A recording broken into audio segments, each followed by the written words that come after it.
하나님 말씀을 좀 펴십시다. 3장 16절에서부터 21절입니다. 한 절씩 나눠서 읽겠습니다.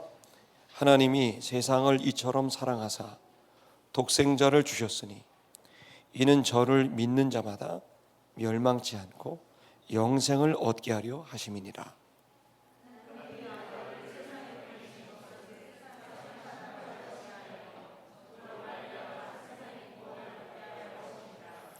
저를 믿는 자는 심판을 받지 아니할 것이요 믿지 아니하는 자는 하나님의 독생자의 이름을 믿지 아니하므로 벌써 심판을 받은 것이니라.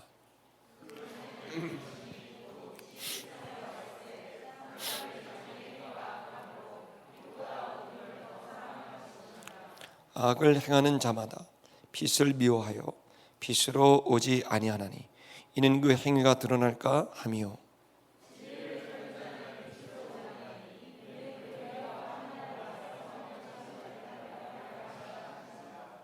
아멘. 예수님이 이 땅에 오신 이유와 목적은 2장에 설명드린 것처럼 물이 변하여 포도주가 되듯 손발 씻는 아주 더러운 부유물로 가득한 탁한 오염된 물이 버려야 될 그 물이 시궁창으로 가야 될 하수도로 가야 될 그 물이 최상급 포도주로 바뀌는 변화를 위해서 예수님이 오신 겁니다.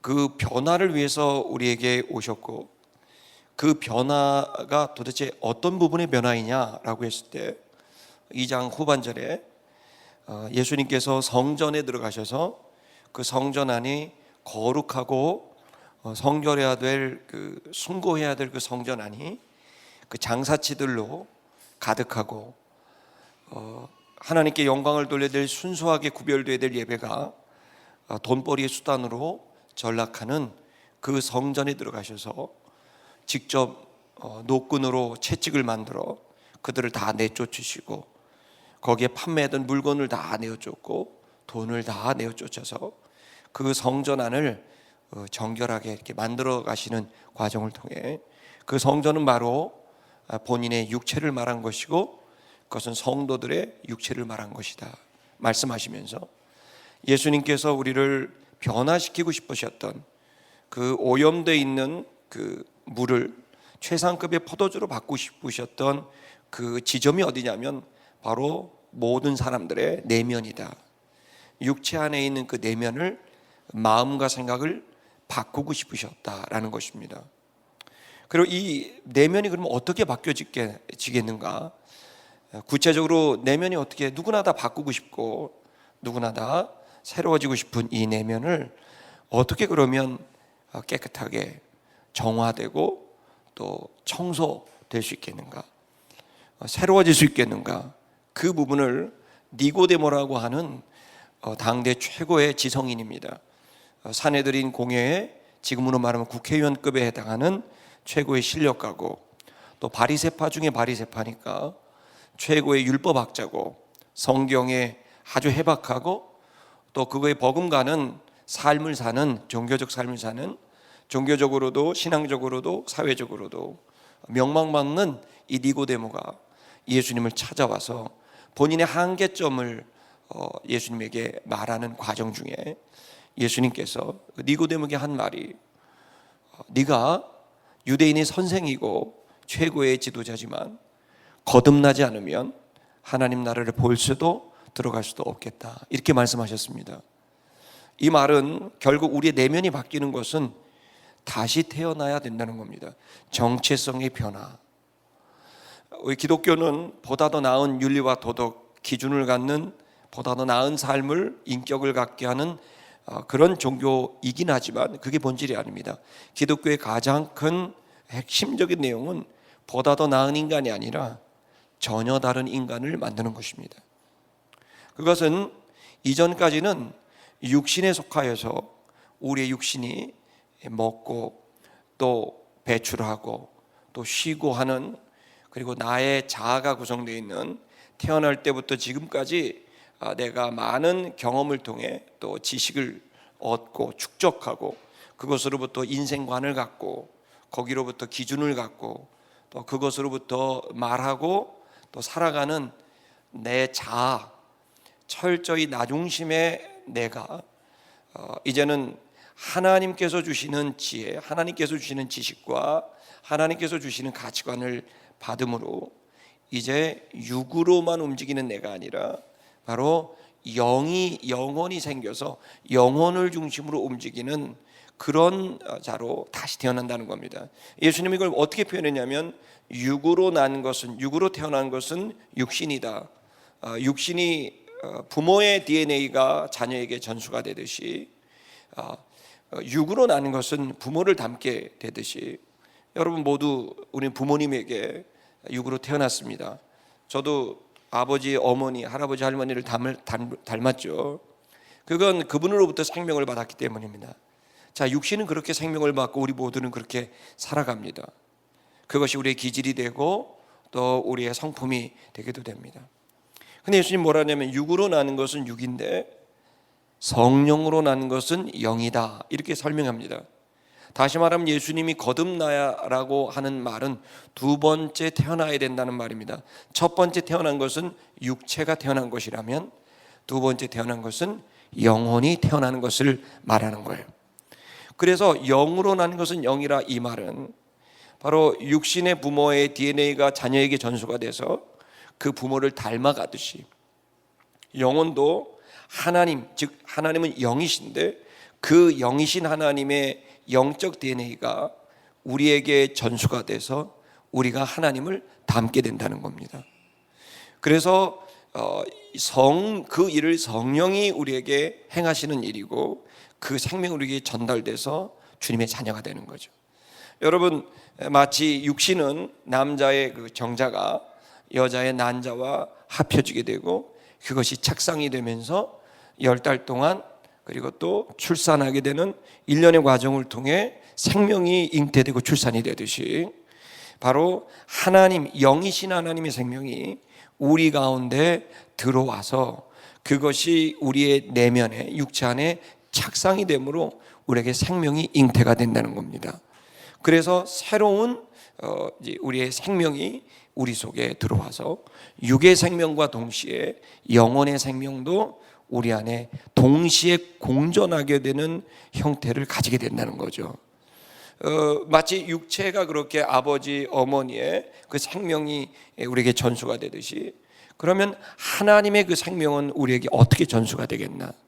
오늘 본문의 말씀은 그 니고데모와의 대화가 지난주에도 있었고 이번 주도 똑같은 본문인데요, 결론에 해당되고 거듭난다는 것이 무슨 말이고 어떠한 현상이 일어나는 거고 그의 가치가 뭔지를 우리에게 전해주고 있습니다. 이 시간 여러분, 이 본문의 말씀을 니고데모와의 대화를 통해 저와 여러분이 거듭난다는, born again 한다는 이 말의 의미가 뭔지, 그 가치가 무엇인지를 이 시간 우리가 좀 깨닫는 시간이 되기를 바랍니다. 우리 한번 좀 보십시다. 이 마음의 변화, 우리의 내면의 변화, 그것은 영혼이 다시 태어나는 것인데요. 자, 16절에 이렇게 말을 합니다. 그러므로, 이렇게 되어 있습니다. 그러므로라는 말은 바로 전구절에 해당합니다. 이는 저를 믿는 자마다 영생을 얻게 하려 하심이니라 라는 말씀. 지금 거듭나야 된다라고 하는 말씀, 거듭난다는 건 예수를 믿는 것이고 그 믿는 것은 우리에게 영생이라는 생명, 즉 하나님의 생명이 우리에게 전수가 된다는 이 말씀을 이제 말하는 겁니다. 이걸 좀 더 설명하는 내용입니다. 이 내용을 좀 우리 귀 기울여서 좀 들어보십시다. 자, 하나님이, 그 내용은 이거다. 하나님이 사랑하셨다. 네, 이처럼 사랑하셨다. 무엇을? 세상을 사랑하셨다. 이렇게 되어 있습니다. 여기 이처럼이라는 말은 헤아릴 수 없을 정도로 엄청나게 큰 걸 말합니다. 이 말은 그러니까 하나님이 우리들에게 대한 마음, 이 구원, 영생을 주고자 하는, 우리를 변화시키자고 하는 이 마음은 하나님의 사랑에서부터 시작됐다는 거예요. 여러분, 마치 우리 자녀들이 힘들어하는 삶을 살고 두려워하고 불안해하고 그리고 지쳐하고 너무 괴로워하면 그리고 그 이유가 그들의 마음이라고 하는 것을 알게 된다면 어떤 부모가 그들의 그 자녀의 마음이 바뀌기를 원하지 않겠습니까? 하나님께서는 이 모든 우리의 삶의 모든 두려움과 불안과 공포와 이 고통이 원인이 어디로부터 왔냐? 우리의 마음, 우리의 영혼에게서부터 왔다는 것을 아시게 된 거고, 그리고 그래서 그 마음을 바꿔놓는다면 우리의 감정과 생각 그리고 우리의 삶이 바뀌어지게 될 거라는 생각을 가지고 계셨고, 그 방법이 맞는 것이겠죠. 어쨌든 이 모든 것의 시작은 하나님의 사랑인데 헤아릴 수 없을 정도로 엄청나게 큰다는 뜻입니다. 근데 여기 아가파오라는 사랑하사라는 말도 똑같습니다. 사랑한다는 말은 보통 인간들이 사랑하는 걸 필레오 이럽니다. 필레오. 여러분 뭐 미국 동부의 필라델피아 이런 게 있는데 그게 형제 사랑이라는 뜻입니다. 헬라어에서 나왔는데 필레오 이게 똑같은 말인데 사랑한답니다. 이건 인간적인 사랑입니다. 거기 에로 그러면 뭡니까? 육체적인 사랑을 의미하죠. 그러니까 이런 이제 사랑이 있는데 이 아가파오는 특별한 이 단어입니다. 이거는 원래 아간이라는 말인데 크다, 어마어마하게 크고 아주 대단하다 이런 뜻입니다. 그러니까 이 아가파오는 인간들이 생각하는 수준을 뛰어넘는 정도의 사랑이다. 그 우리가 느끼고 또 우리가 할 수 있는, 인간이 할 수 있는 선이 있는데 그 선을 뛰어넘는 어마어마한 크기에 헤아릴 수 없는 정도의 큰 사랑을 말할 때 아가파. 그래서 이걸 신적 사랑 이렇게도 표현하고, 이것은 무조건적인, 조건이 없이 사랑하는, 상대방이 나에게 어떻게 하느냐와 상관없이 그냥 계속해서 주는 사랑을 의미할 때 아가페 혹은 아가파오, 동사로 할 때는 아가파오 이렇게 표현하는 겁니다. 하나님이 이 어마어마한 사랑으로, 우리의 생각을 뛰어넘는 사랑으로 우리 사랑한다는 거예요. 누굴 사랑하냐면 세상을 사랑한다고 되어 있습니다. 여기에 이 세상은 우주, 시간과 공간, 그리고 그 시간과 공간 안에 있는 만물, 모든 존재들, 그리고 그 모든 존재들의 가장 중요한 인간을 말하고 있는 거예요.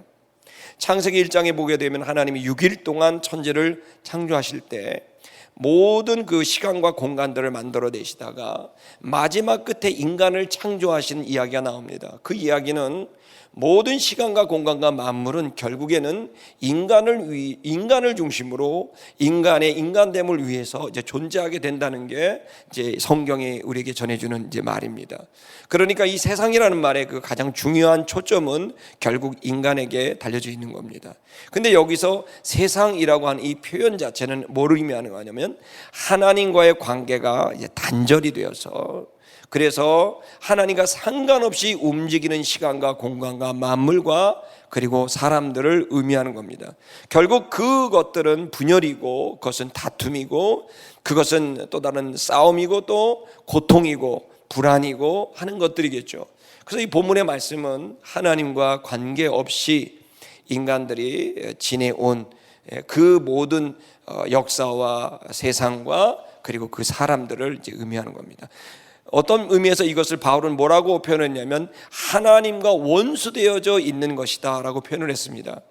즉 하나님의 이 창조했음에도 불구하고 하나님의 의견이나 하나님의 존재는 이제 관심이 없고 오로지 자기의 욕구와 욕망을 충족하기 위하여 벌리는 인간의 그 모습들, 그리고 그것을 포장하고 또 그리고 감추고 그리고 위선을 하면서 고상한 척, 그리고 공공의 유익을 위하는 척하지만 결국은 자기 배를 위하는 그 위선적이고 이중적인 그 모순과 한계 속에 놓여져 있는 인간을 이제 말을 하고 있고, 그것은 결국 스스로가 고통과 또 불안과 그리고 두려움에 쌓이게 한다는 겁니다. 결국 그것은 중국에는 그들은 스스로 파멸하게 되는 결과를 가져오게 된다는 걸 이제 말하고 있는 것이죠.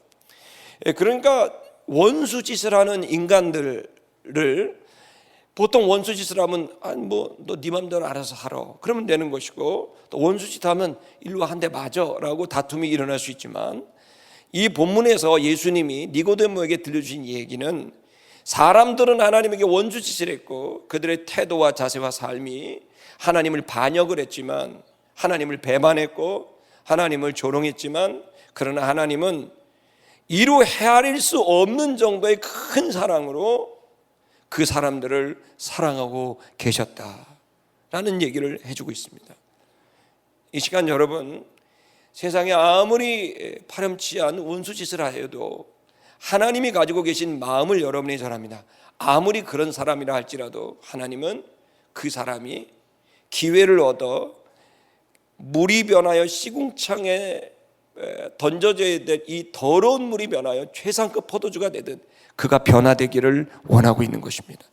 그 속에 아무리 탐욕이 가득하고 욕망이 가득해도 그것을 청소하셔서 거룩하고 성결한 성전처럼 그들의 인격이 변화되기를 원하고 있는 것, 그들이 변화되어 참된 행복과 기쁨 속에 살아가는 진정한 존재가 되기를 주님은 원하고 계시다고 예수님이 직접 니고데모에게 말씀해 주신 겁니다.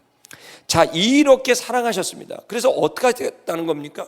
사랑을 사랑만 한 게 아니라 구체적으로 하나님은 이 사랑을 실현해내서 그들을 구출해내고 그들을 변화시키시는 방편을 고안해내셨다. 그게 뭘까요? 다음 구절을 보겠습니다. 그것은 하나님이 주시는 겁니다. 독생자를 주시는 겁니다. 여기 독생이라는 말은 유일하다라는 말입니다. 유일한 아들을 우리에게 줬다는 겁니다. 사랑해서. 이것이 그분의 방편입니다. 그 아들을 이것이 무너져 있는 인간 세계와 우주를 바꿀 수 있는 하나님의 방편이에요. 여러분, 여기 유일한 아들이라는 말이 헬라 말로는 휘오스입니다. 헬라 말에는 아들이라는 단어가 몇 개가 있는데 우리가 대표적으로 테크논이라는 말을 쓰기도 하지만 그것은 아들이 아니었는데 아들을 바꾸는 어떤 그런 양자의 개념이라고 한다면 여기 휘오스는 원래 아들입니다. 한 번도 아들이 아닌 적이 없는 거죠. 또한 이 아들의 개념은 어떤 거냐면 이 휘오스라는 말이 어근이 뭐냐면 비오스입니다. 비오스가 뭐냐면 영어의 바이오의 어원입니다. 이 말은 아들이라는 개념은 헬라에서 이 성경에서 말하고 있는 건 같은 생명을 나눈 자라는 뜻입니다. 그러니까 아버지의 생명과 아들의 생명은 각각 독립적이지만 그러나 그 생명은 계속해서 이어져 가고 있고 일체적으로 그 생명의 질은 같다라고 하는 겁니다. 마치 여러분의 아버지하고 여러분이 각자 다른 생명이지만 아버지의 그 모습을 여러분이 담듯이 어쩜 그렇게 싫어하는 아빠의 모습을 그대로 아들이 담지 않습니까? 모든 어머니들의 고백입니다. 근데 닮아요. 그 이유는 뭡니까? 아버지의 바이오가 아들에게 들어왔기 때문입니다. 그것은 하나님의 그 생명의 기질과 성품이 그 본성이 그대로 전수가 된 겁니다. 이 본문에서 독생자를 주셨다라고 하는 말을 우린 조금 더 기계적으로 해석할 필요가 있습니다. 이것은 주었다라는 디돔이라는 것은 내게 있었던 걸 내가 테이크 온 했던 걸 내게서 떨어뜨려서 나에서 떨어뜨려서 누군가에게 주는 걸 말합니다. 그러니까 줬다라는 건 원래 내 거였는데 내 거의 일부를 잘라서 그에게 준 일종의 간이식 같은 그런 개념으로 이해하시면 됩니다. 그러니까 하나님께서 본인의 그 영이신 하나님, 창조주 하나님의 생명이 있는데 그 생명을 잘라서 그래서 아들이라는 그 존재는 자신의 생명을 이렇게 준 겁니다. 그리고 결국 우리가 거듭났다라고 하는 이 생명을 받는다는 것은 즉 하나님의 생명을 받는 겁니다. 하나님의 생명을 받는다는 게 그럼 뭐냐? 그것은 바로 예수 그리스도, 그 하나님의 생명, 하나님의 아들 된 하나님과 똑같은 바이오를 갖고 있는 그분을 어떻게 해요?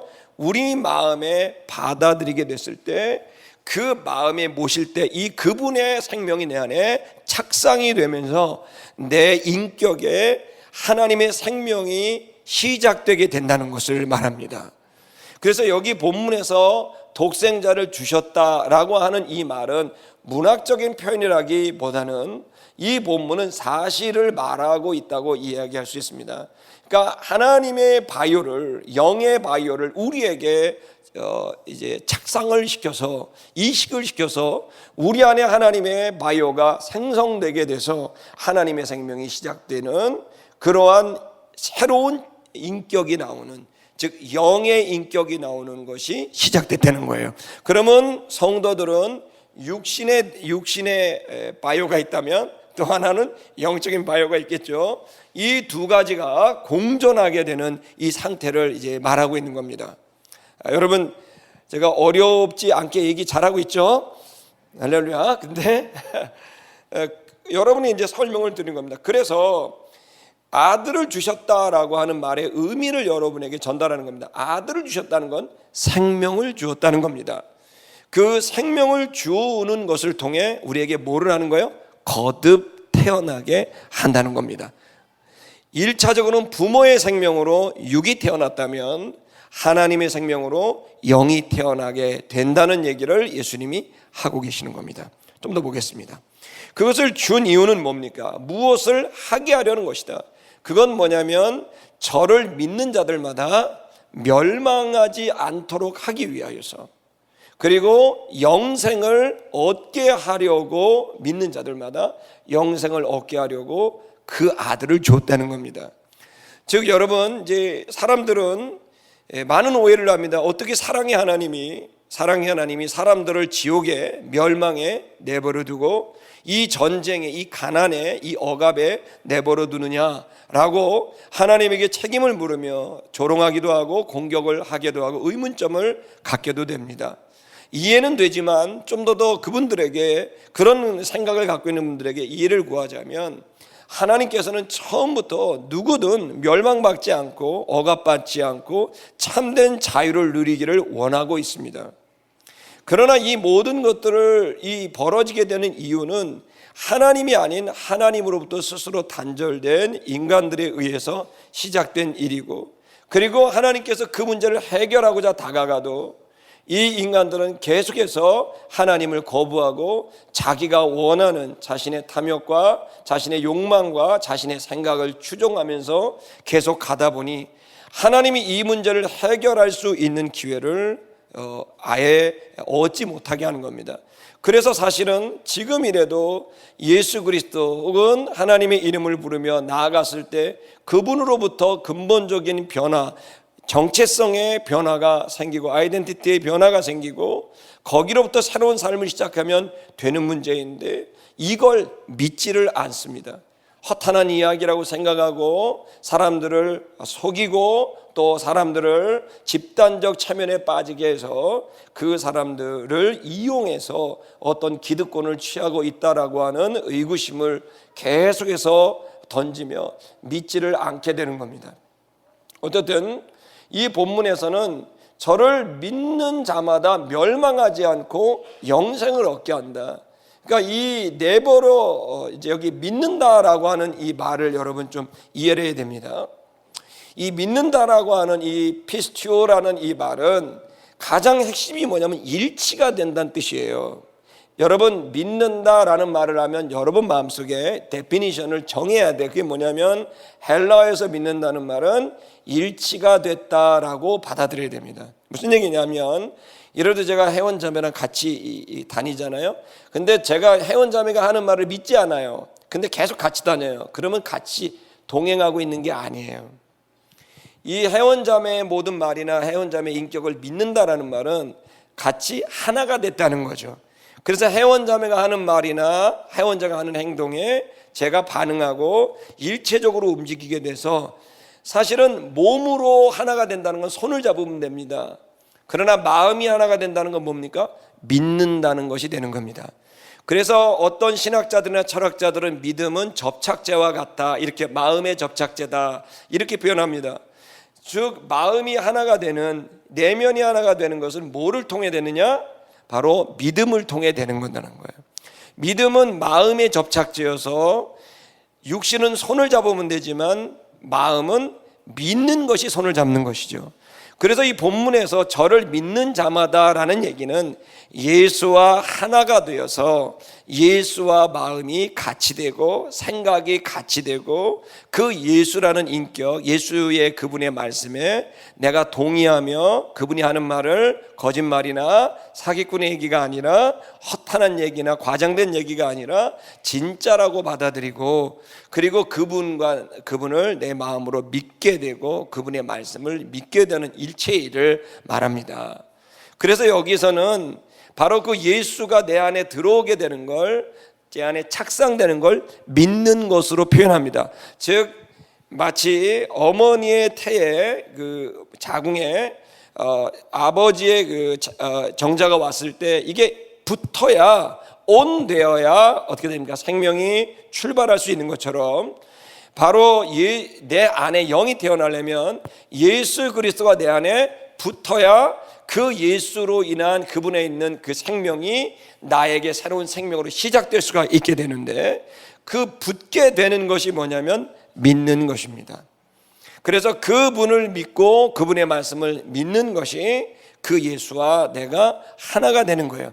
그걸 통해 어떻게 됩니까? 멸망받지 않고, 즉 우리 속에 있는 멸망의 전조 현상인 두려움과 공포와 불안 등 이런 것, 그리고 멸망의 결과인 허망 없이 죽고 생명의 대책 없이 죽음의 문턱을 넘는 이러한 멸망에 이르지 않고 인생의 내면에 새로운 기준과 새로운 감정들이 오고 가면서 이전까지 육으로 살았던 불안과 두려움과 교만이 아니라 겸손과 기쁨과 즐거움이 내 안에 바뀌어지게 되는, 해석이 바뀌게 되면서 감정이 바뀌게 되는, 기준이 바뀌고 해석이 바뀌고 감정이 바뀌는, 그리고 삶이 바뀌는 일체 구원의 역사들이 일어나게 되게 된다는 거예요. 지금은 수많은 사람들이 자기의 기준, 자기의 판단의 기준에 따라 해석하고 그 해석에 따라 감정이 나오고 그 감정에 따라 사람들이 오르락내리락 롤러코스터를 타듯이 살아가고 있어서 자기에게 충분한 것이 있음에도 부족하다고 생각하고 감사한 일이 많음에도 불구하고 나는 버림받은 사람이라고 생각하는 사람이 많이 생기는 거죠. 그 이유는 뭡니까? 그들의 정체성이 건강하지 않기 때문이고, 그 건강하지 않는 정체성으로부터 기준이, 건강하지 않는 기준이 나오고, 건강하지 않는 기준으로 말미암아 해석이 나오고, 건강하지 않는 해석이 건강하지 않은 감정을 내오고, 건강하지 않은 감정이 결국 삶을 불행하게 두려움과 공포 속에 살아가게 만든다는 겁니다. 예수님이 지적한, 하나님의 말씀이 지적한 게 정확히 맞는 건 인간의 행복과 불행 모든 것은 마음에 달려있고 이 마음이 새로워지지 않으면 안 되는데, 이 새로워질 수 있는 유일한 방법은 완전히 새 것으로 교체해야 되는 거예요. 낡은 타이어를 아무리 고쳐봐야 그 타이어가 고쳐지지 않듯이, 완전히 새로운 타이어로 바꿔놓듯이 우리에게 새로운 생명의 엔진이 필요한 것입니다. 그래서 예수님이 하셨던 얘기는 어떤 거냐면, 저를 믿는 자보다, 즉 예수님과 하나가 되면 그 멸망에 이르지 않고 영생, 즉 하나님의 생명, 여기서 영생이라는 말은 영원히 산다는 말을 하지만 이건 관용구입니다. 이 영생이라는 말은 어떤 의미냐면 하나님의 생명이란 뜻입니다. 그래서 영생을 얻는단 말은 육신의 생명이 아니라, 사람의 생명이 아니라 하나님의 생명을 얻고 소유하게 된다는 겁니다. 예수를 내가 믿음으로 받아들이면 예수와 하나가 되게 되고, 그 예수가 하나가 됨으로 말미암아 뭐가 옵니까? 가장 중요한 하나님의 생명이 내 안에 착상이 된다는 거예요. 이걸 위해서 자기의 유일한 아들, 자신의 생명, 이 분신을 우리에게 보내주셨다 라고 하는 것이 요한복음 3장 16절이 얘기하는 것이고, 그것으로부터 인간의 내면, 영혼, 생각, 마음, 감정의 판단들이 전부 바뀌게 되기 시작한다는 것입니다. 바로 예수님은 이 얘기를 통해서 17절에 좀 보시면 거기에 하나님이 세상에 아들을 보내신 이유를 좀 더 구체적으로 설명합니다. 하나님이 아들을 세상에 보내신 것은 무엇을 하려고, 이런 의도가 있었다는 겁니다. 이런 목적이 있었습니다. 그것은 그가 세상을 심판하려고 하는 것이 아니라 저로 말미암아, 즉 예수로 말미암아 세상이 구원을 받게 하려는 것이 아들을 보낸 이유라고 말하고 있습니다. 여기 세상을 심판을 받게 하려 함이 아니다 되어 있습니다. 심판이라는 말은 크리노입니다. 보십시다. 심판이라는 말은 구별하다, 분리하다, 따로 세우다 이런 뜻입니다. 크리노는 이 분리를 시킨다는 말이에요. 그래서 여러분 예를 들어 이건 재판 용어입니다. 이제 심판을 한다는 말은 여기 이제 죄인이 와 있으면 이 사람이 유죄, 무죄 그러면 유죄 그러면 이제 감옥으로 가야 되는 거고 무죄 그러면 자유인이 되는 거죠. 그것처럼 분리를 시키는 거예요. 이 사람이 죄인인지 아니면 이 사람이 악인인지를 죄인인지를 의인인지를 이제 구분을 시키는 것을 심판한다 그렇게 됐습니다. 그러나 이 심판은 재판장에 서기 때문에 대부분은 유죄가 이제 유죄에 더 가까운 사람들, 이 증거가 있다든지 문제가 있는 사람들이 대부분 재판을 받기 때문에 대부분 이 심판한다는 말은 의인을 가린다라는 표현보다는 죄인을 정죄한다라는 것에 더 많이 쓰이게 되는 겁니다.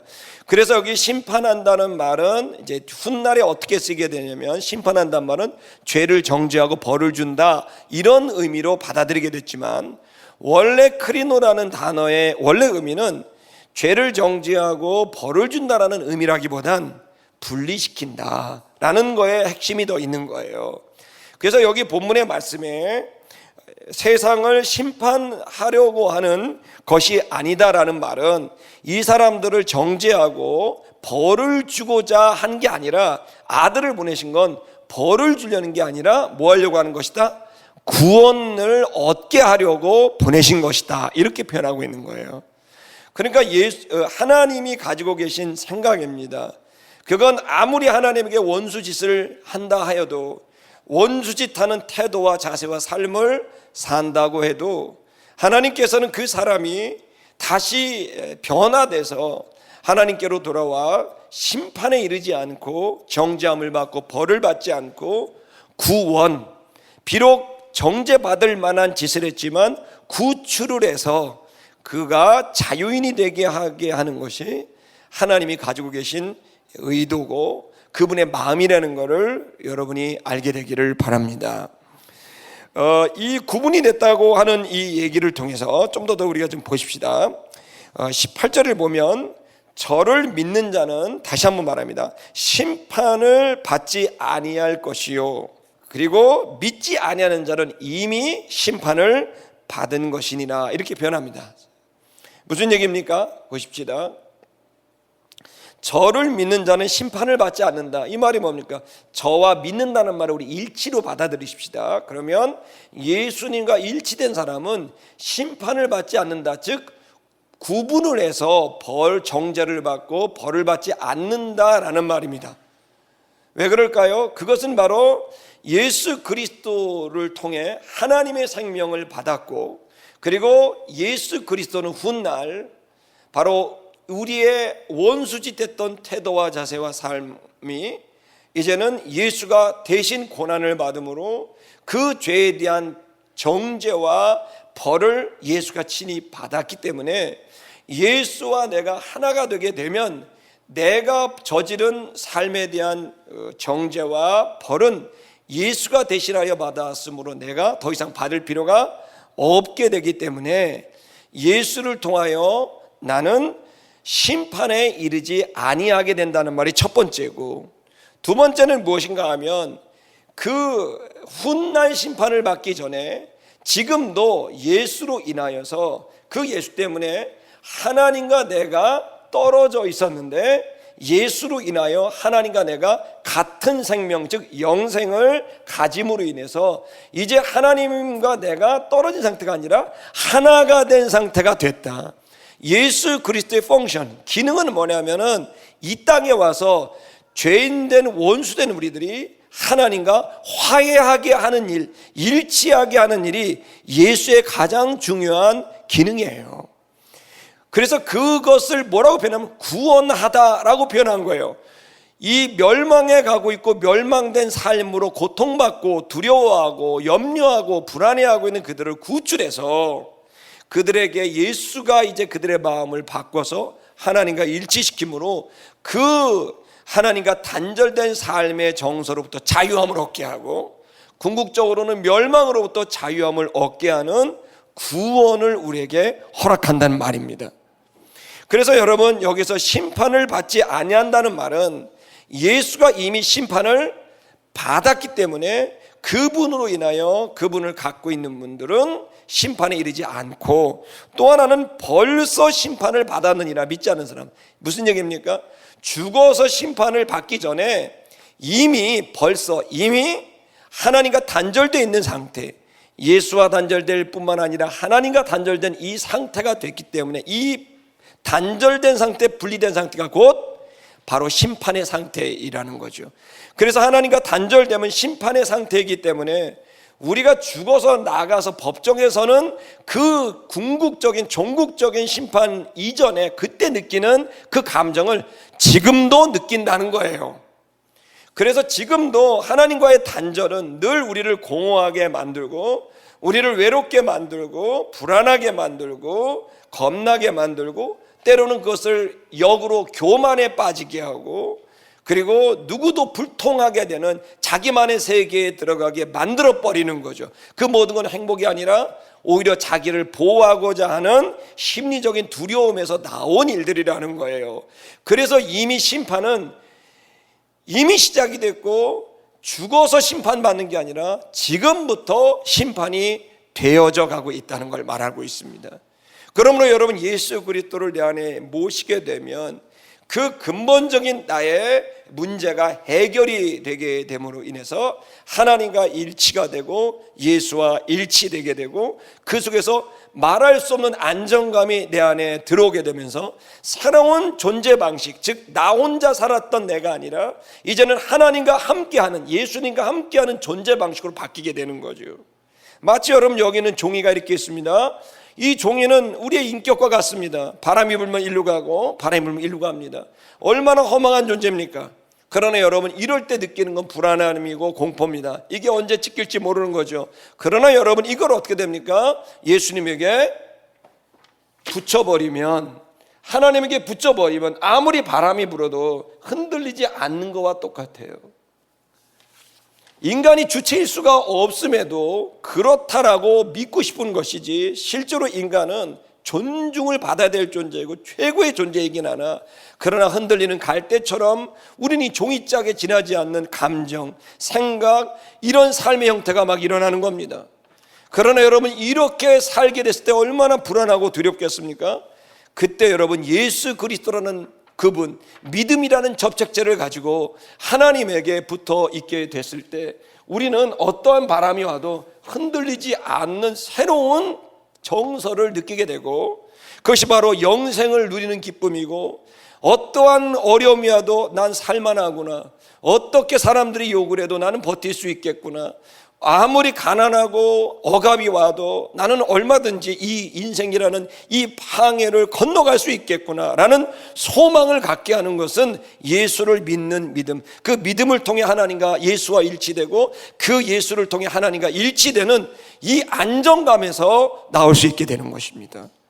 그래서 하나님께서는 우리를 구원하기 위해서 우리에게 영생, 하나님의 생명의 질을 느끼게 하고 살아가고 누리게 하기 위해서 그의 유일한 생명덩어리를 우리에게 주심으로 그 생명을 받아 우리가 살아갈 수 있습니다. 예수님 직접 내가 곧 길이고 진리고 내가 그 생명이라고 말씀하신 것처럼 그분의 생명이 우리 안에 들어올 때 우리는 하나님으로부터, 그분으로부터 엄청난 안정감과 평안과 기쁨을 누릴 수 있게 되는 것입니다. 이것이 수많은 믿음의 사람들의 증언이고 고백인 줄 믿습니다. 그러나 하나님을 믿지 않는 사람들은, 붙어있지 않는 사람들은 그 평안을 누릴 수 없고 이미 심판이 그들에게 있어서 심판의 자리에 있지 않지만 심판의 자리에 느낄 만한 두려움과 공포와 불안이 지금 현재를 사는 지금도 그 속에 자신의 인생을 빼앗기는 낭비된 삶을 살아가고 있습니다. 그러므로 여러분, 그렇게 살아가고 있는 자들을 주님이 부르고 계신다는 겁니다. 여러분, 그 일을 지금 예수님이 니고데모와 계속 얘기를 하고 있습니다. 좀 더 보시겠습니다. 그가 하나님의 독생자의 이름을 믿지 아니한다. 그분의 이름은 바로 구원입니다. 구원을 누군가가 하나님이 할 수 있다고 믿지 않습니다. 지금도 교회를 다니는 사람들조차도 예수가 나를 구원하고 이 현실에, 여기 구원이라는 말은 포괄적인 의미입니다. 영원히 구원되는 것뿐만 아니라 실제로 우리의 마음의 흐름, 정서의 흐름, 현실의 것까지도 구원이 포함되는 것입니다. 그래서 신구약 성경 전체는 어떠한 불안과 공포 속에 또 어려운 상황 속에 주의 이름을 부를 때 주께서 구원하신다는 약속을 수도 없이 하고 계시는 이유는, 구원이라는 말은 작게는 우리의 감정의 문제에서부터 궁극적으로는 생명의 문제까지 우리를 구출해내는 그러한 하나님의 방식이 바로 구원입니다. 그것은 사람들이 그걸 믿지 않는 거예요. 그래서 하나님 없이 삽니다. 자신이 공부한 거, 자신의 스펙, 자신의 네트워크, 그 다음에 자신이 가지고 있는 수많은 맨파워를 동원해서 이 문제를 풀어가고 싶어 합니다. 저는 21살 때 교회를 개척하고 선교 활동을 할 때 3년 동안 충청남도 천안고 수십면 백자리 이구라는 곳에 살았어요. 거기서 3년 동안 주막으로 사용하던 폐가에서 3년을 지냈을 때, 그때 저는 주옥 같은, 제 인생의 주옥 같은 시간을 보냈습니다. 이유는 하나입니다. 그것은 하나님이 살아있구나, 그리고 이 기도를 통해 하나님이 우리에게 얼마나 큰 기적을 베풀 수 있겠구나라는 것을 느낍니다. 그리고 그때부터 의사 선생님도 귀중하고 또 금융가들도 귀중하고 은행도 좋고 다 좋습니다. 교수님들도 좋습니다. 그분들이 우리를 도와줍니다. 그러나 그것으로 되지 않고 결국에는 하나님이 이 모든 문제를 완성하실 수 있고 열매를 줄 수 있는 분이라는 걸 그때 20대 초반에 깨닫고 난 다음에 제 인생 전체가 완전히 바뀌게 됐습니다. 저는 여러분에게 헛된 얘기를 전하는 게 아니라 예수, 그분의 이름은 구원입니다. 하나님이 여러분을 여러분의 현실에서부터 궁극적인 생명까지 구원에 이르게 할 주인이 되신다는 생각을 여러분이 믿을 수만 있다면, 여러분 거기를 통해 여러분의 삶은 전혀 새로운 정서와 새로운 삶이 여러분 펼쳐지게 될 거라고 확신합니다. 주 예수의 이름을 믿으시기를 주의 이름으로 축복합니다. 19절에 보면 이들의 정죄는, 믿지 않는 사람들의 죄는 정죄, 그들의 죄는 뭐냐면 곧 빛이 세상에 왔지만 그들에게 빛이 비쳤다. 즉 구원의 소식, 구원의 메시지, 구원의 방편이 그들에게 비쳤지만 그들이 어떻습니까? 사람들이 어두움을 사랑한다. 그 구원의 방편보다 어두움을 더 사랑하는 것이다 라고 얘기를 하고 있습니다. 세상에 빛이 왔지만 사람들이 빛보다 어둠을 더 사랑하는 것이다 라고 얘기합니다. 자, 여기 참 재밌는 표현은 사랑한다라고 하는 표현입니다. 원래 사람들이 사랑하는 건 필레오를 써야 되는 게 맞습니다, 신약 성경에. 근데 여기 아가파오를 또 씁니다. 자, 이 말씀은 요한복음 3장 16절을 대비를 시키는 거예요. 하나님은 이 원수짓하는 사람을 아가파오, 헤아릴 수 없는 큰 사랑으로 무조건적으로 사랑하고 계시는데, 인간들은 그 사랑이 있음에도 그렇게 사랑하시는 하나님을 사랑하는 게 아니라 어두움을 더 헤아릴 수 없는 감정으로 사랑한다는 거예요. 이 아이러니한 거죠. 이 부조하죠. 맞지 않는 거죠. 원수짓하는 나를 끝까지 무조건적으로 사랑하는 그 사람을 사랑하고 존중하는 게 아니라, 그 사랑이 있어도 관심도 없고 그것에 대한 반응을 보이고 싶지도 않고, 오로지 그들이 모든 쏟은 큰 사랑은 어두움, 즉 자기가 만들어 놓은 그 구조와 정서 안에서 그들은 계속 자기를 사랑하기에 여념이 없다는 겁니다. 이 얘기를 예수님께서 하고 있으면서 그들은 빛보다 어둠을 더 사랑한다, 즉 구원의 방편보단 다른 어떤 것들을 더 사랑하고 있다는 거예요. 지금도 여러분 수많은 사람들에게 지금 당신들이 그렇게 살 필요가 없고 그 죽음의 문턱을 넘을 때 당신들이 기쁨으로 넘을 수가 있습니다라고 얘기를 해도 믿으려 하지도 않고 반응을 보이지도 않고 각자 자기의 삶을, 자신의 욕구와 욕망과 꿈을 향해 달려가기만 합니다. 그래서 사람들은 어떻게 사랑의 하나님이 심판을 두느냐 하지만, 성경이 증언하고 있는 건 하나님은 구원하려고 구원의 밧줄을 던지고 구원의 손길을 내밀어도 그들은 끝까지 그 손을 잡지 않고 자신이 가고 싶은 곳을 향해 내달린다는 거예요.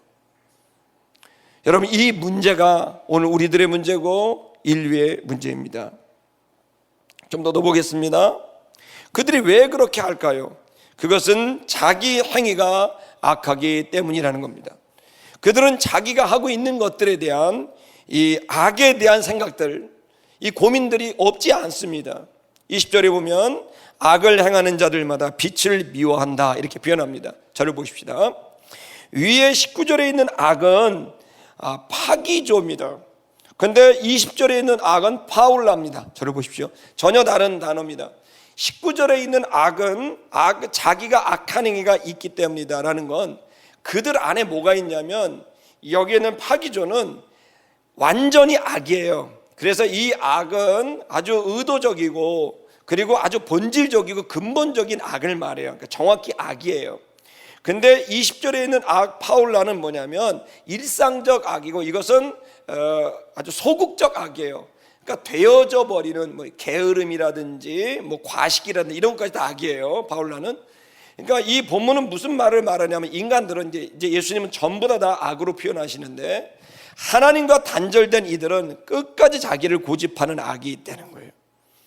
아무리 사랑과 선으로 그들에게 협력하고 그들에게 호의를 베풀어도 그들은 끝까지 자기를 고집하는 그 교만한 악이 파기조가 있는 거예요. 이 악은 결국 뭐를 나와요? 일상적인 악으로 나오는 거예요. 보편적인 악이 나오는 거예요.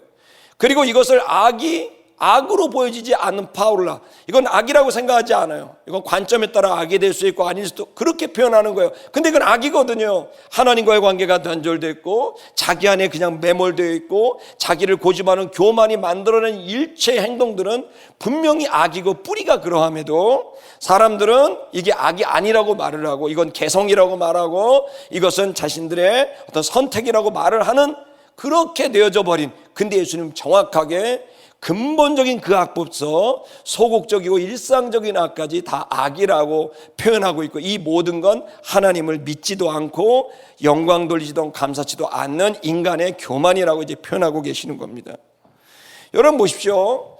이 사람들이 그래서 뭐냐면 이 사람들은 빛을 미워한다. 즉 드러나고 있는 것, 진실을 두려워하고 그리고 이렇게 알고 싶어 하지 않고 자기들이 만들어 놓은 근본적인 악이 일상적인 악으로 나오고 그것이 악이라고 말하는 걸 그렇게 싫어하고 그들이 위선이라고 말하면 그 위선이라는 말을 그렇게 싫어하고 자기가 드러나는 걸 꼭꼭 감추고 회계장부로 감추고 여러 가지 영상으로 감추고 수많은 말들과 행위들로 다 감추는 것이 지금 우리들이 수십 년 동안 이 대한민국의 리더들에게서 본 모습들 아니겠습니까?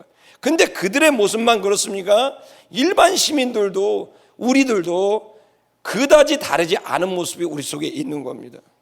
여러분 지금 우리들은 이 악의 보편성에 들어가 있어요. 그리고 이 일상적인 악에 들어가 있어요. 이제 악이 아니에요. 그냥 개성이고 자기의 취향이고 선택이 돼버리게 된 겁니다. 여러분 이것은 이 구조의 문제고 저 사람이 지도자의 문제고 내 문제가 아니다. 이건 지도자가 이렇게 하니까 문제다. 구조를 짠 저들의 문제다. 이러면서 악을 악으로 여기지 아니하는, 그래서 이제 자기가 악이라고 말할 때 그 부분에서 너무너무 싫어하는 이 얘기를 예수님이 2000년 전에 하신 얘기예요. 여러분 예를 들어 여러분 우리가 2차 세계대전이 끝났을 때 여러분 예루살렘에서 큰 세계적인 재판이 일어났습니다. 그건 뭐냐면 바로 그 독일 나치의 아이히만이라는 사람이 잡혔습니다. 이 사람이 수백만 명의 유태인들을 학살했습니다. 이 사람의 부대가 수많은 사람들을 가스실에 몰아넣어서 금반지 치아 다 뽑고 인간이 할 수 없는 수백만 명의 젊은 사람들, 이 유태인들을 다 죽여버렸습니다. 이 사람을 추적했습니다. 유대 그 정보부에서. 어디서 잡았냐? 아르헨티나에서 잡았어요. 잡아서 예루살렘으로 데리고 들어와서 세계적인 재판을 해요. 전 세계 사람들이 이 아이만이라는 사람이 괴물처럼 생겼을 줄 알았어요. 왜? 수백만 명을 다 죽여버렸으니까. 그래서 다들 와봤더니 너무 놀랍게도 너무 착한 시골 할아버지 모습으로 나타나요. 말도 얼마나 느리고 천천히 말하는지, 우리들이 생각한 괴물의 모습은 없고 옆집에 너무 착한 할아버지였다는 거예요. 그 모습을 보면서 당신은 왜 그렇게 했냐 그랬더니 나는 히틀러가 시켜서 했다. 나는 내가 잘못이 없다. 내가 위에서 명령을 하는데 당신 같으면 순종하지 않겠냐. 나는 이 구조 속에 있었고 나는 어쩔 수 없이 그들을 이 명령을 내릴 수밖에 없었다라고 얘기를 한 거예요. 그때 여러 사람들이 이 재판을 지켜보면서 얘기한 것은, 그때 이 검사가 얘기한 건 뭐냐면 당신의 죄가 있다. 그게 뭔지 아냐? 그건 당신은 생각하지 않은 죄가 있다. 이게 아무리 명령을 내렸어도 인간으로서 할 수 있는 일인지 없는지를 생각했어야 된다. 생각하지 않는 당신의 그 죄가 바로 당신이 지금 수백만 명을 죽인 이유다. 그 죄는 너무 큰 거다. 여러분, 근데 저는 그걸 이렇게 책을 쭉 이제 읽어보면서 그 재판에 그 직접 참여한 분이 계속 사실적으로 한 걸 읽어보면서 제 이런 생각이 드는 거예요. 생각하지 않은 죄도 죄인데 한 가지 죄가 더 있어. 그게 뭐냐면, 만약에 나치가 독일이 이겼다면 아이히만은 영웅이 됐을 거예요. 그러나 독일이 지니까 이 사람은 죄인이 된 거예요. 인류가 얼마나 허망하고 허술한지를 보여주고 있는 거예요. 여러분, 죄송하지만 아메리카 인디안들이 얼마나 많이 죽었습니까? 그러나 누구도 이 백인들에 대해서 얘기하지 않지 않습니까? 이기면, 이놈의 세상은 이기면 악이 선이 돼버리고 선이 악이 돼버리는, 권력을 잡는 자에 의해서 모든 것이 판단이 되어져 버리는 이 악한 세상이란 말이에요. 겉으로는 착한 할아버지인 척해도 수백만 명을 죽여버렸어요. 생각해야 돼요. 이기고 지느냐에도 상관없어요. 우리는 하늘을 두고 사는 사람들이에요. 예수님이 하신 얘기가 그 얘기예요. 우리가 하나님 앞에 닿았을 때 내가 솔직하게 내 양심에 손을 얹고 하나님 앞에서 내가 이 악을, 근본적인 악이 있는 나를 보고, 그리고 그 근본적인 악에서 나오는 이 허술하기 짝이 없고 교활하기 짝이 없는, 겉으로는 착한 척하지만 속에서는 그 탐욕을 취하고자 하는 나의 악을 우리가 보겠느냐. 그래서 사람들은 이렇게 자기 자신이 드러나는 것이 싫어서 어떻게 합니까? 빛으로 오지 아니하고 자기가 만들어 놓은 어둠이 빛이라고 말하면서 그 어둠 속에서 희희낙낙하고 있다는 거예요. 아름다운 교회 성도 여러분, 그것은 멸망받고 심판받는 자들의 구조입니다. 이 자리에 나오신 저와 여러분들은 하나님의 생명을 받고 예수로 인해 나온 우리들은 빛으로 나와야 합니다. 그리고 생각해야 됩니다. 내가 이것이 맞느냐 그러느냐. 구조 안에서 어쩔 수 없이 저 위에 지도자에 의해서 했다. 그 말은 구차한 변명입니다. 우리는 독립자요, 우리는 인격자요, 하나님의 아들입니다. 하나님의 아들로서 합당하냐 안 하냐는 것은 하나님 앞에 무릎 꿇을 때만이 가능한 일입니다.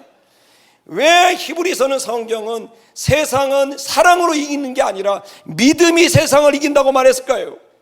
왜 사랑이 세상을 이긴다고 안 하고 믿음이 세상을 이긴다고 그랬을까요? 그 이유는 한 가지입니다.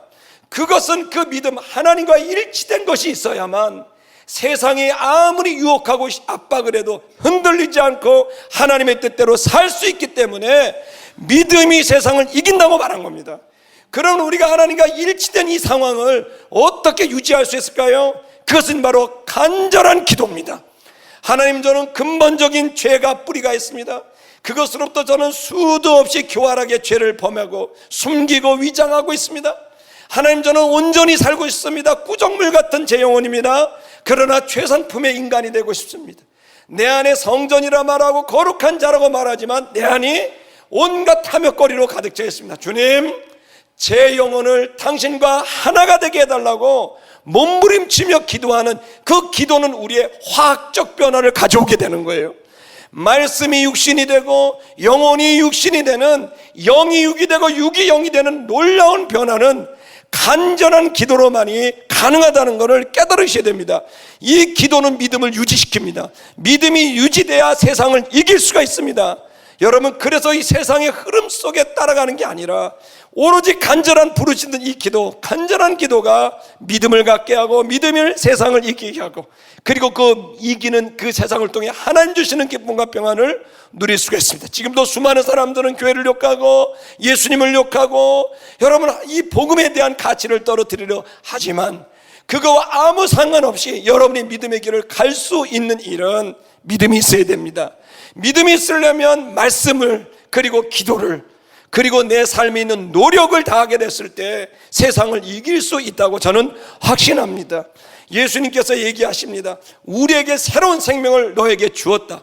그 생명이 저와 여러분에게 있음을 믿으십시다. 우리가 좀 더 보십시다. 21절, 그러나 진리를 쫓는 자는 빛으로 온다. 왜 빛으로 오겠어요? 진리를 쫓는 건 진실을 쫓고 그 진정을 쫓는 그들은 빛으로 와서 자기를 드러내고 싶은 겁니다. 이는 하려고, 그 행위가 나타내게, 드러나게 하려고. 우리가 우리 자신이 죄인인지 잘 몰라요. 어쩌면 우리가 아이만 같은 짓을 하고 있는지 몰라요. 여러분, 지금도 저 북한에 73년 동안 3대 세습이 있습니다. 이 3대 세습 정권이 수조 원씩 개인 비자금을 형성을 하고, 여러분, 자기 형을 죽이고 삼촌을 죽이고, 지금 전쟁 6.25로 인하여 300만 명이 죽었고, 여러분, 아사로 인하여 핵개발을 하고 아사를 하는 300명 명이 굶어 죽고, 수많은 사람들이 탈북하고, 정권에 대해서 조금만 말하면 정치범 수용소에 집어넣고, 성경책 갖고 다니는 이유로 성경책 갖고 다니는 이유로 정치범 수용소에 집어넣고, 지금도 6명의 대한민국 국민이 잡혀 있습니다. 그러나 어떤 말도 하지 않고, 여러분, 우리가 이 그들의 상대 윤리, 그들은 그들의 구조가 있고 우리는 우리 구조가 있다, 아이만 하고 똑같은 사고방식입니다. 한 걸음 뒤로 물러나서 저 미국에는 흑인한 사람을 죽여서 저 난리가 나는 이런 선진국이고 민주주의인데, 한 명이 뭡니까? 수도 없이 많은 사람을 잡아 죽여도 누구도 말하지 않는 이러한 이율배반적인 우리의 악한 모습들과 기준들이 대한민국의 현실입니다. 아름다운 교회 성도 여러분, 생각하셔야 돼요. 먼 훗날 네 민족을 내가 너에게 맡겼는데 기도 한 절을 하지 않고 사람 좀 보내지 않는 우리의 묻어져 버린 양심을 주님 분명히 지적할 거예요. 여러분, 생각하셔야 돼요. 지금 우리가 지금 일상을 살아가는 데 있어서 하나님의 자녀답게 가고 있는 거, 저는 여러분과 제가 예수를 믿기를 바랍니다. 세상의 흐름, 그것을 본받지 않고 주의 말씀을 붙들고 주님과 하나가 돼서 나가는 용기가 있기를 바랍니다. 그러나 여러분, 반드시 기도해야 그 믿음이 생길 겁니다. 믿음은 들음에서 생기지만 그 듣는 믿음이 유지되려면 기도가 필요합니다. 저는 아름다운 교회 성도 여러분들에게 기도하기를 주의 이름으로 권고합니다. 여러분이 기도로 믿음을 유지하셔서 세상을 이기게 되기를 주의 이름으로 축복합니다. 우리 다 같이 고백하십시다. 주님께 주 예수 대문 밖에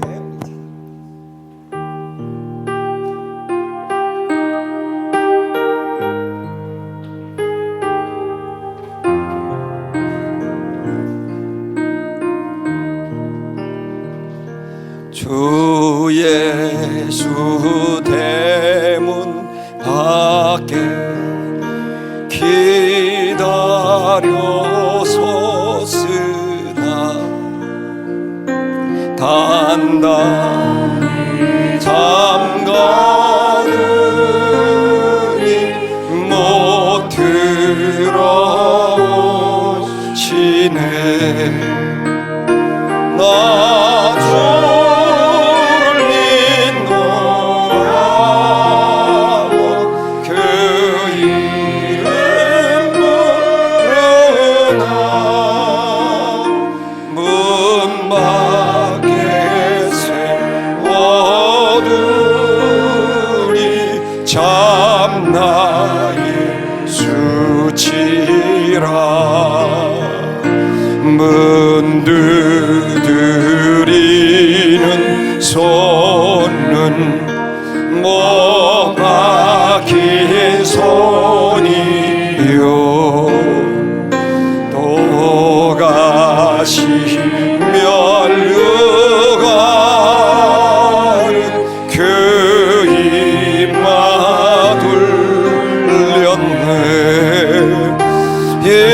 이처럼 기다리신 참 사랑이로다.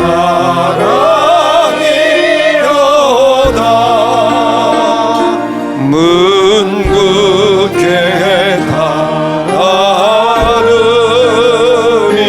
잔 없는 내 죄라. 주 예수 간구하네. 권하는 말씀이 내 죄로 죽은 나를 너 방대할 손에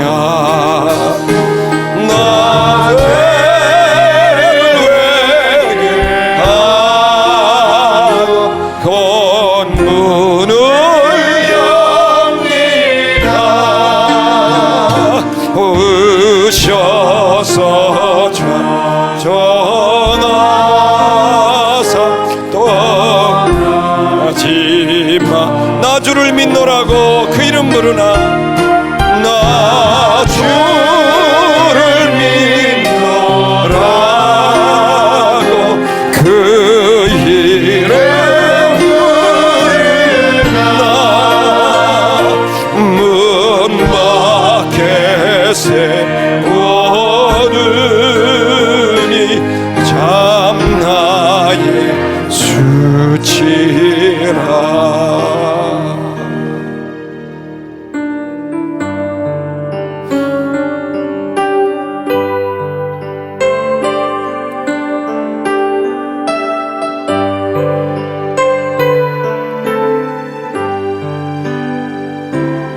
어서 돌아마오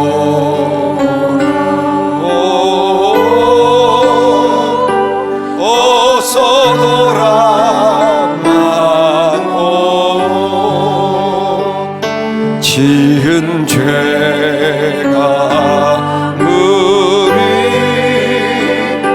무겁고 크기로 주지 못함 당하고 못 받으시리요 우리 주의 넓은 가슴은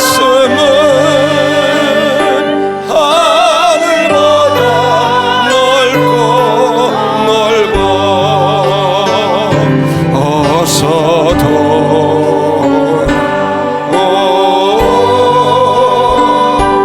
어서 돌아마노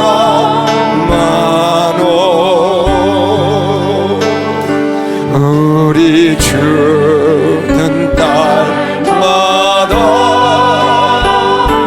기다리신다오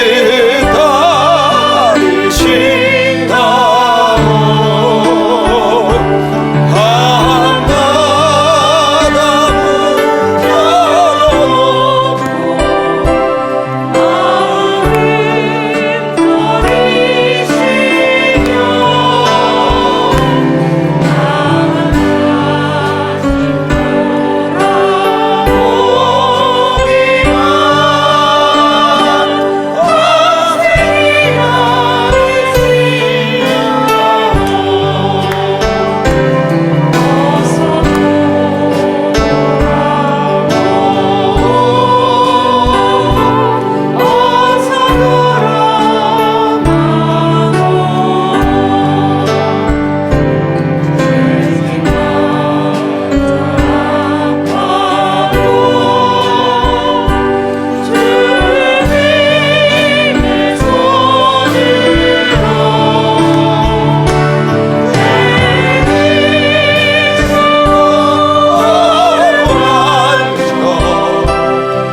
우리 주변에 사람들을 위해서 잠깐 우리가 한 2-3분 기도할 텐데, 사람들이 볼 때는 존경받고 부러워할 만한 사람일 수 있어요, 니고데모처럼. 근데 죄송한데 그분들의 노력, 수고 인정하지만 죄송한데 심판받을 한 영혼에 지나지 않아요. 거듭나지 않으면 하나님 나라 볼 수도 들어갈 수도 없어요. 이 진리를 깨달은 우리들이 가장 중요한 기도가 그게 아닌가 생각해요. 여러분 주변에 예수 그리스도를 믿지 못하고 또 하나님 구원을 믿지 못하고 혼자서 열심히 사는, 그러나 보나마나 그들의 속은 너무너무 힘들 거예요. 그들이 유일하게 구원받을 수 있는 예수를 믿는, 예수와 하나가 되는, 예수를 영접하는 길밖에 없어요. 근데 그게 되려면 기도해야 돼요. 기도를 해야 돼요. 이 시간 좀 여러분에게 좀 중보를, 여러분 주변의 이웃들 생각나는 사람 이름을 불러가면서, 여러분이 친하던 친하던 그거 생각하지 마세요. 하나님의 입장에서 영혼을 구원함을 이루게 되는 그 영혼을 위해서 이 시간 다 같이 좀 기도하는 시간을 갖도록 하십시다. 기도하겠습니다. 거룩하신 여호와 하나님 아버지, 주님 앞에 나아가 기도합니다. 저렇게 염려하고 또 불안해하고 두려워하고 걱정하고 또 교만하고 자기 안에 완전히 갇혀져서 살아가고 있는 하나님, 이들이 지금 주님이 필요합니다.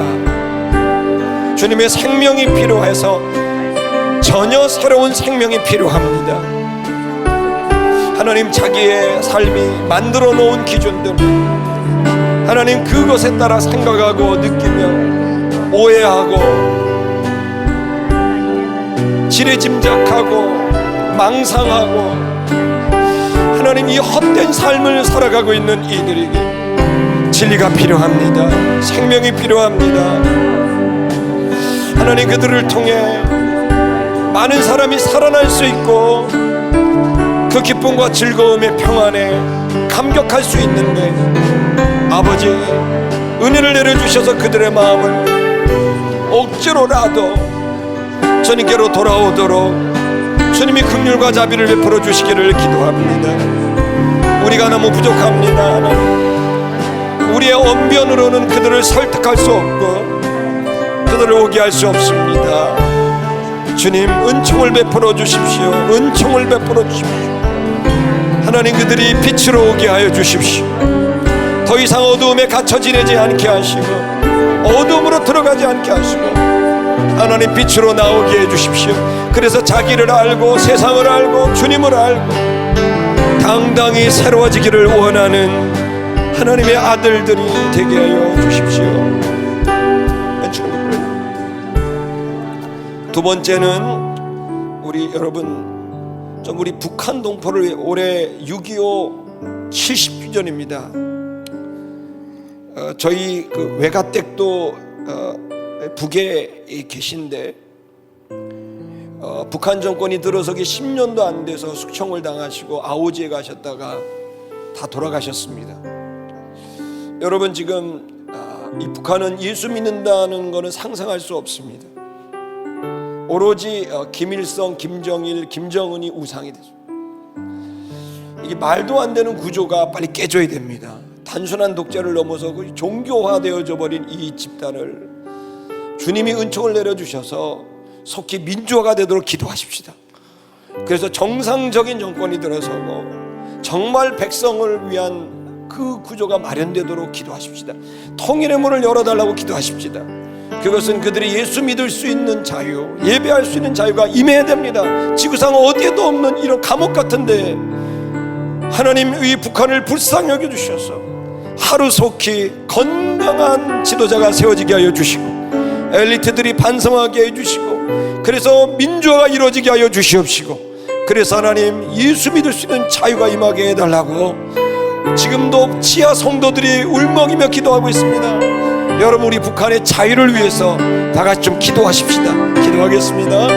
하나님 아버지, 저 북녘에 73년 동안 정권이 있습니다. 조선민주주의 인민공화국이라는 이름을 내걸었지만 김씨 일가에 하나님이여 조작된 백두혈통이라는 말도 안 되는 전인류에 찾아볼 수 없는 73년 동안의 세습 독재 체제입니다. 속히 독재자가 무너지게 하여 주시고 북한의 민주화가 이루어지게 하여 주시고 자유가 임하게 하여 주시고 거주의 자도 이동의 자유, 결사의 자유, 종교의 자유가 임하게 하여 주셔서 북녘 동포도 예수 믿고 구원받을 수 있는, 예배할 수 있는 자유가 임하게 하여 주옵소서. 우리의 힘이 부족합니다. 우리의 의지가 부족합니다. 우리의 판단이 흐려지고 있습니다. 아버지여, 남한도 민주화를 이루신 것처럼 북한도 민주화를 이루어 주시옵소서. 아버지여, 우리가 할 수 있는 일이 없사오나 하나님, 저 지하의 성도들, 숨죽이며 예배하고 있는 북한의 동포들을 기억하여 주시고 지금도 억류되고 납북되어져 있는 대한민국 6명의 우리 대한민국 시민들을 긍휼히 여겨 주시고 자유를 허락하여 주시옵소서. 아버지 하나님, 남북한의 긴장이 완화되게 하시고 속히 내부적으로 민족적인 대화합이 일어나게 하여 주시고 건강한 대한민국, 건강한 한민족, 한반도 되게 해주시기를 기도합니다. 하나님 아버지, 그들이 굶주리고 있습니다. 그들이 억압당하고 있습니다. 주님, 속히 저 폭력의 빛을 발하여 주셔서 다 드러나게 하시고 거짓은 다 드러나게 하시고 진실이 드러나게 하여 주시고 아버지여, 저 북한에 주님께서 주시는 생명의 귀한 사랑의 역사가 있게 해주시기를 기도합니다. 인도하여 주시옵소서. 아버지 하나님, 흑인 한 분이 돌아가신 것 같고 전 미국이 흔들리고 있습니다. 남한의 젊은이들이 그 문제에 동참하며 흑인의 생명도 귀하다고 외치고 있습니다. 오 주여, 우리의 북한의 동포들은 73년 동안의 3대 세습 독재 정권에 하나님 이루 말할 수 없는 억압을 받고 있고 수도 없이 많은 사람이 영문도 모르고 이유도 모르고 사라지고 죽어가고 굶어 죽어가고 얼어 죽어가고 살 수가 없어서 탈북을 하는데 탈북자들의 인권은 30만원 40만원에 노인들한테 팔려가는 성적 놀이개가 되고 씨바지가 되고 있습니다. 오 주여, 이런 상황 속에 우리 민족에 놓여진 건 다 우리 죄 때문입니다. 아버지여, 우리의 죄를 용서하여 주시고 이 민족의 아픔이 끝나게 하여 주옵소서. 남한을 민주화하셨던 것처럼 저 북녘도 민주화시켜 주시옵소서. 남한에 하나님은 건강한 하나님 조직을 만들어 가신 것처럼 북한도 정상적이고 상식적이고 건강한 국가 체제가 되게 하여 주셔서 조속한 시일 내에 남북한이 하나가 되어 통일을 이루고 북녘의 동포들이 결사의 자유, 이동의 자유, 종교의 자유를 얻을 수 있도록 역사하여 주시옵소서. 아버지 하나님, 우리는 부족하고 우리의 생각이 부족하고 우리의 판단이 부족하고 진영 논리에 빠져 진실을 보지 못하고 있는 우리의 아둔한 어둠 속에 있는 우리를 불쌍히 여겨 주셔서 생명을 생명으로 보는 눈을 열어 주옵소서. 하나님 앞에 귀한 예물을 드리고 봉사하는 많은 성도들이 있고 봉사하는 성도들, 하나님 그들이 주님 때문에 드리게 하시고 주님 때문에 일하게 하시고 그들의 믿음으로 살 때 주께서 도우실 줄 믿습니다.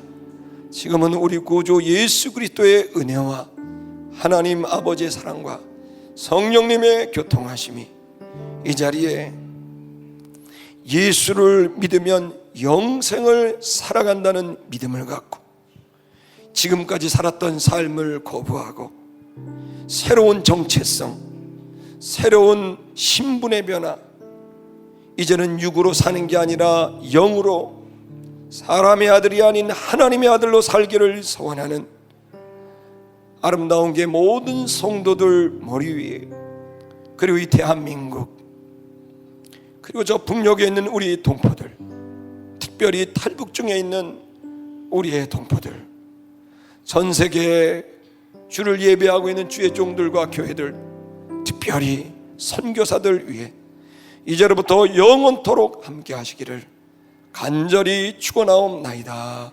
아멘.